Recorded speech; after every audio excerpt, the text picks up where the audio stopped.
Sa bayan ng Cebu na pinagmulan ng ating mga ninunong buo ang loob, walang tako, lumalaban ng buong tapang hanggang kamatayan, may pagtanggol lang ang mga sarili sa mga dayuhang tampalasan na nais manakop at kinakayan-kayanan ng dugong Pilipino na tila ba minamahina ang kakayahan na kung anong meron tayo. Ngunit sa bandang huli ay hindi naman pala kayang sabayan ang ating lakas, talino at tapang sa larangan ng pakikipaglaban. Madalas tayong maliitin ng ibang lahi. Oo, karamihan sa ating mga Pilipino ay literal na maliliit. Pero saan ka? Sa bugbugan, basagan ng ulo at basagan ng nguya-nguyaan ay hindi papahuli ang mga tarantadong buwang loob pagdating sa kahit na anong klase ng pakikipagbuntalan at pakikipagpatayan.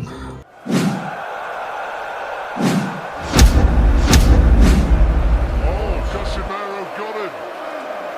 He was gone. Sorry, see that? It was a great shot. He stepped around and the left foot's gone outside of the right foot of the southpaw. Right on the temple. Right on the temple. Right shoulder, right foot, right on the temple. And he does it again, doubles it up again, but the first one did all the damage. He jumped in with a body shot, which initially I thought was what had done it. And then he lands with two right hands to the side.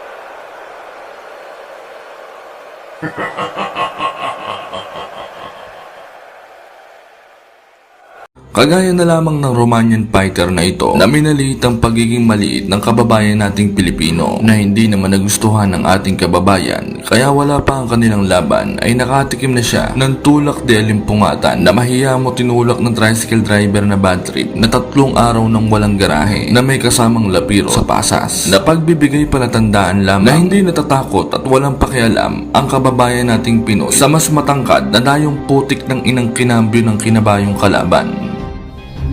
Matapos ang 3 impresibong sunod-sunod na panalo ng kababayan nating si Bruno Escalante na sa pangalan pa lang ay mahiya mo si Totoy Mola na palaging walang the please.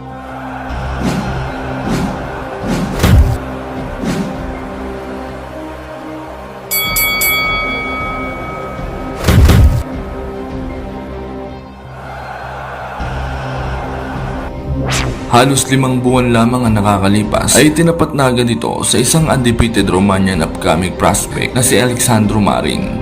Hindi biro ang pinagdaanan nitong Romanian fighter na ito mga kaibigan dahil sa malawak na karanasan nito sa kanyang amateur career na 124 na laban ay 12 lamang ang naging talo nito. Kaya naman pagtungtong niya sa kanyang professional career sa boxing ay tila naging sisiw lamang ang lahat ng kanyang mga nakalaban.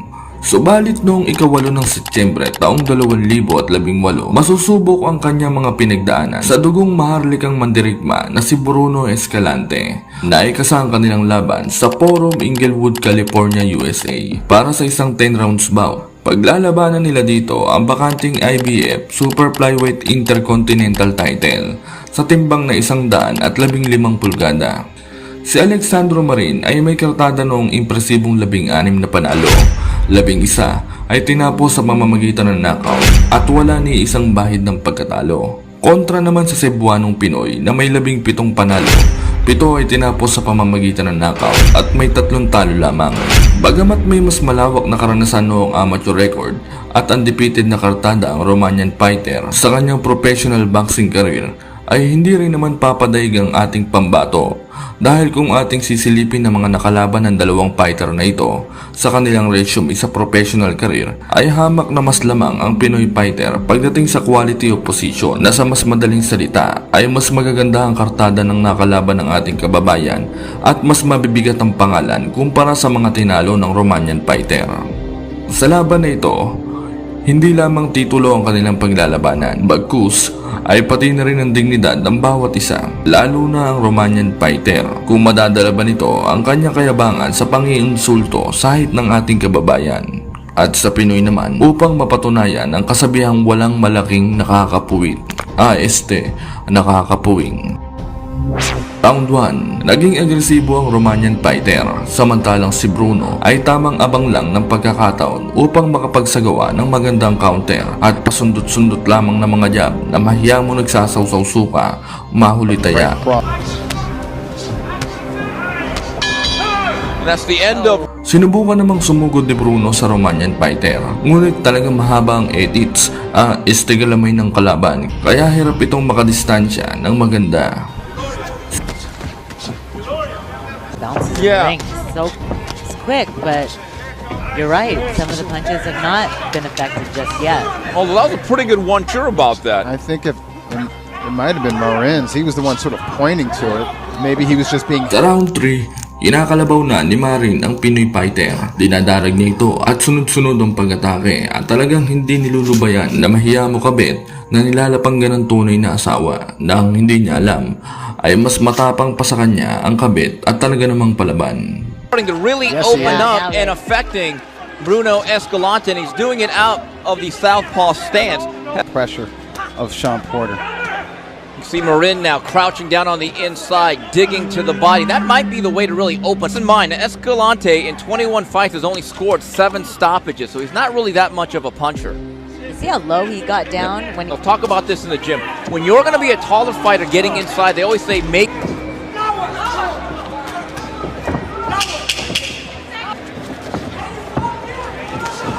Good left hand by nice, Escalante. Round 4, bumabagal na ang Romanian fighter. Halatang nagtitipid na ng gasolina. Sa round din na ito ay malinis na nakakapagpatama ng mga jab ang Pinoy fighter at tinamaan ng solid ang kanang mata nito dahilan upang dumugo at magkasugat ketong ito. To a technical decision. Round 5, nagalit na si Marin dahil nagkaregla ang mukha niya. Kaya galit na namang umatake ng umatake ito na hindi natatakot maubusan ng gasolina at walang pakialam kahit mahal ang per litro nito. Ngunit di naman papadaig ang Pinoy fighter at tamang abang at counter lamang ito na mahiya mo pusang akyat bahay gang na tamang sungkit ng tulingan ng kapitbahay.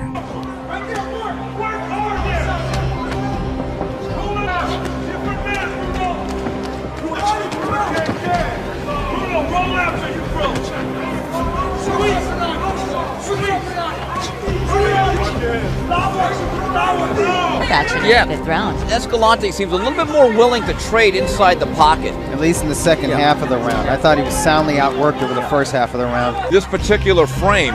Yeah, I think this round 5. Round 6. Sa kabila ng mga atake ni Marin ay makikitang parang walang galos ang pagmamukha nitong si Bruno Escalante, mga kaibigan.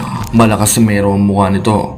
Makunat pa sa makunat na mahiya mo may kalasag na singkunat ng piscracker na hindi pinansin sa lamay. Another one bouncing up.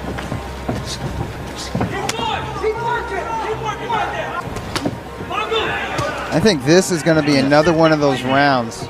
Like This though, I do think Marin has landed the majority of hard, heavy, clean shots in this round. when he lets his hands go. I But just- he's let his hands go and spot Steve. And But- when he's not letting his hands go, he's being outboxed by Escalante. But I have to be honest, I wish Escalante would punch a little bit more. Right. There's too many dead spots for him offensively. I agree. And I think Marin is winning this round. Yeah. I But was I'm just gonna I'm just say. saying, I wouldn't be surprised if at least one of the official judges scores this round for Escalante. Sa unang bahagi ng round 7, naramdaman ng Pinoy boxer na nauubusan na ng gasolina ang Romanian fighter. Kaya naman, hindi na ito nag-atubili at siya naman ang umatake ng umatake. Natamaan naman ng solid na left hook ang Romanian fighter at napangiti na lamang ito. Siguro sa isip-isip nito, hindi pala basta-basta ang kanyang minaliit na Pinoy. Whenever he has Escalante in, just touching him, he's really digging with those body shots. A lot of Escalante's defense when he's again. Oh, that was a nice That was- left landed by him. And smiles at him. Oh, and there's another one. one. Don't smile, dude. Do something back. Oh, If you're gonna smile, be like Lulu Houghton and smile on the attack. Good left hand again. Corner told him about a round or two ago, don't go for the knockout.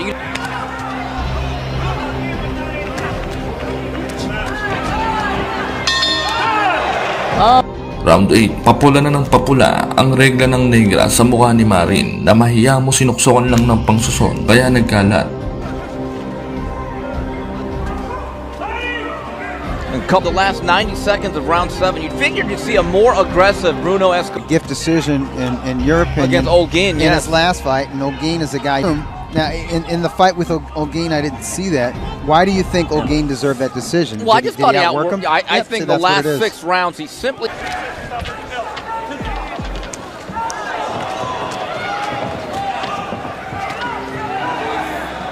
Round 9, sabayan ng dalawa, matirang matibay. had his moments 2 rounds ago.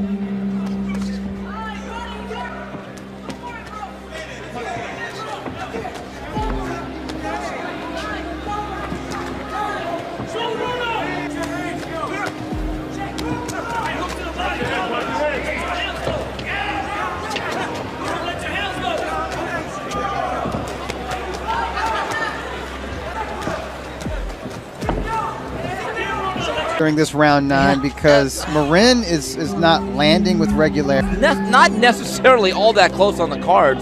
Round.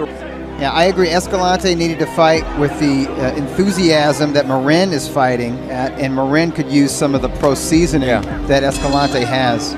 So there you have it. 9. Final round, ubusan na ng kapangyarihan. Magkakaalaman na kung sino ba talaga ang mas mananaig. And it is.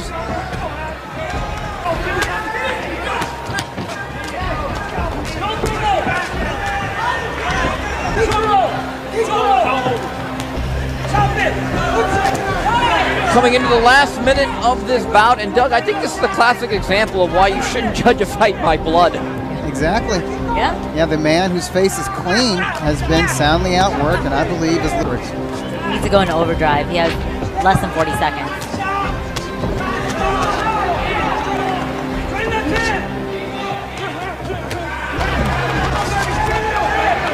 Now Escalante.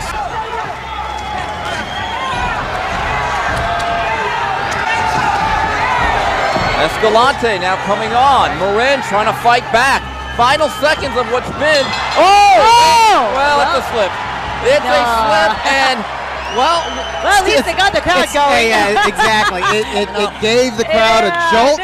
Nauwi sa split decision ang laban ng dalawang ito mga kaibigan at panalo ang ganador ng Romanya. Ngunit gayon pa man ay kitang-kita na mas bugbog ang pagmumukha ng Romanian fighter at marahil sa laban na ito ay may aral siyang natutunan sa pangmamaliit sa Pinoy na maliit ngunit ganador ang lakas ng suntok.